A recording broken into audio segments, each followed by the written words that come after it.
Hello, this video gives an overview of the vectors in program 84.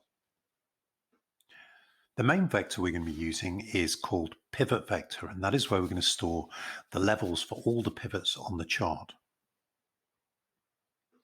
So when a pivot forms, the first thing we do is we check the level, the price level, against all the other price levels stored in the pivot vector.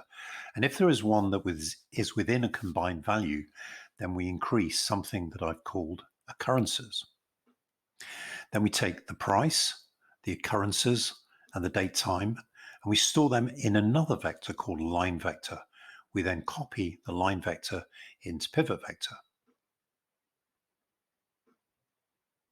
When another pivot occurs, we create a new line vector, and again we store the price, the occurrences, and the date time, having done the check of the values already stored in the pivot vector. And then we continue this process until we've literally processed every single pivot on the chart.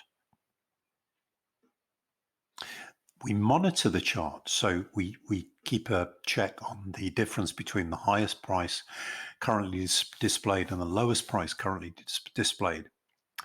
If that value changes, then we resample the pivot vector and we create a pivot vector in range, another vector. So we process it, we have all those vectors stored in pivot vector in range.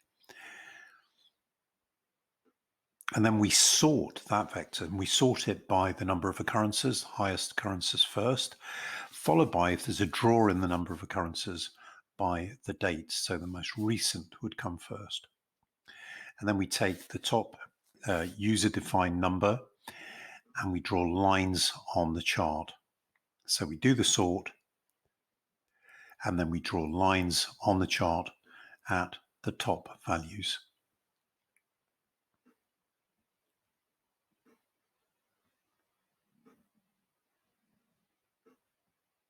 So that is a very brief overview. Please also watch the original program 84 video. And I hope that makes the architecture of the vectors a little clearer. Thank you.